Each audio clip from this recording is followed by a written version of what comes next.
Hello po, ito naman po si Sunny Mejia ng Pinoy Peña. Ito po yung kabuuan ng ating parentang bahay na ating inayos. Tara, puntahan natin sa loob para makita nyo lahat kung anong mga naayos at na-improve. Ito na po, umpisan muna natin dito sa harapan na pagkaganda-ganda na. Ang alam ko, nag-hire pa yata sila ng gardener para may tanim itong mga tanim na ito. At dati kasi medyo magulo na itong lugar na ito, marumi. Pero ngayon, ang ganda-ganda na po.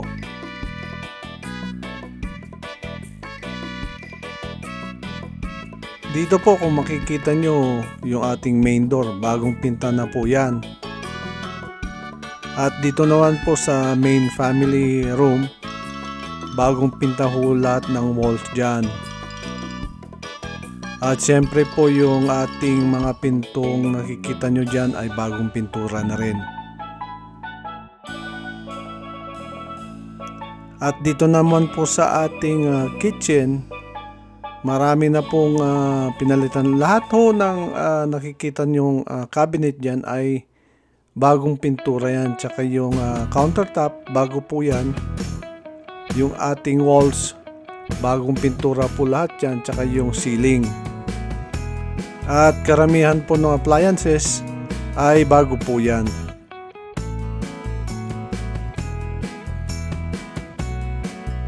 At dito naman sa ating hagdanan or stairs, yung railing po niyan ay pininturahan po ni Dindo yan tsaka ni Auntie. Sila po may credit niyan. At ang kulay po niyan ay rustic. At makikita nyo rito lahat ng walls dito ay bagong pinta. At magtungo naman tayo dito sa ating laundry room. Itong washer and dryer, ito po ay bonus na lamang po kung sinong titira rito.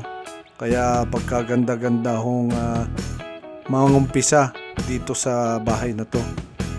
At ganun din po, lahat ho ng ceiling at saka yung walls dito, pati banyo po, ay bagong pinta po at naayos po kung dapat ayusin dito. Ito pong light fixture dito, bago ho ito, tsaka lahat ho ng pinta sa ceiling, katulad ng sinabi ko kanina, ay bagong pinta na rin po ito.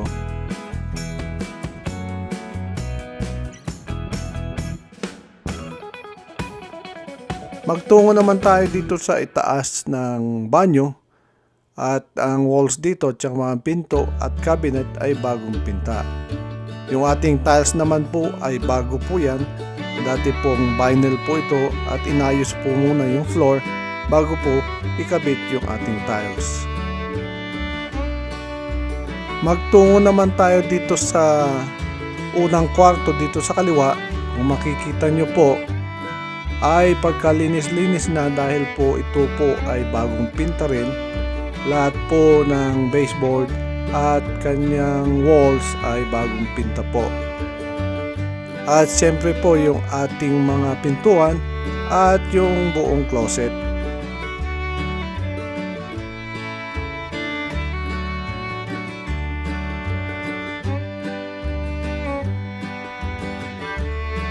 Dito naman po tayo sa ating master bedroom. Ito po dati ay kulay puti na marami pong mancha at marami rin pong butas.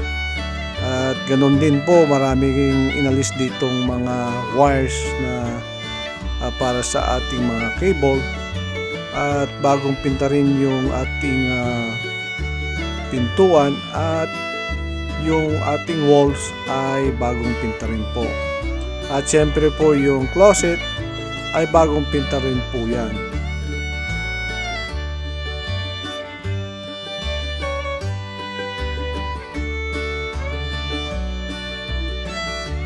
Dito naman sa ikatlong kwarto, ito po ay pinintahan din ng buong buo at inayos po yung sira ritong walls. At syempre yung ating closet ay bagong pinta rin po. yung closet natin, pinipintahan po yan ng semi-gloss para hindi po madaling madumihan.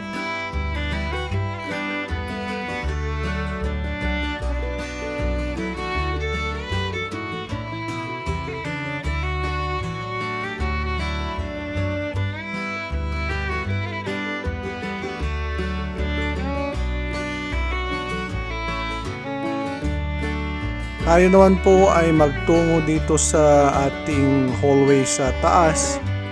Ito rin po ay buong wall at saka syempre yung railing sa taas ay bagong pinta po yan.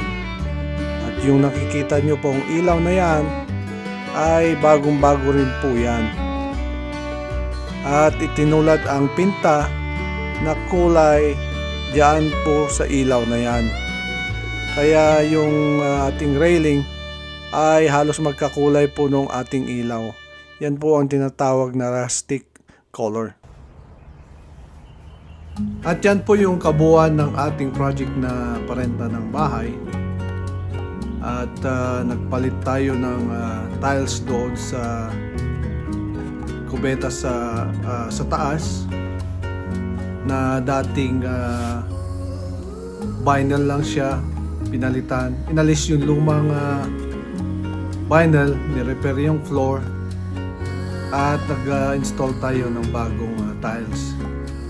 At lahat ng kwarto bago ng pinta noon sa walls at syempre inayos yung mga walls. At lahat ng closet bagong pinta po yan. At yung mga sa baba naman, doon sa kitchen, nagpalit tayo ng countertop. Bago na po yung kanilang sink, countertop, at saka yung hood, saka dishwasher. Mga bago po yan. At balak pa yatang palitan yung kanilang oven na lutuan. Pero nasa may-ari na po yan. Ako po ay nagpapasalamat kay Mr. and Mrs. Guerra na binigyan kami ng panahon na matapos ito. At salamat din sa pang-araw-araw na nandyan sila na minsan kami binabaunan nila ng masasarap na pagkain. At salamat sa inyo. Si Auntie, masalamat din. At laging nandyan, tinutulungan niya kaming maglinis sa taas, kung minsan sa baba, sa banyo. Salamat Auntie. At syempre, hindi ko makakalimutan si brother na lagi nandyan kung kailangan natin ng ating tulong. Sana po nagustuhan nyo yung ating video at salamat sa mga nanonood ng ating video. At sana wag nyo pong kalilimutang mag-likes at syempre mag-subscribe. Salamat po!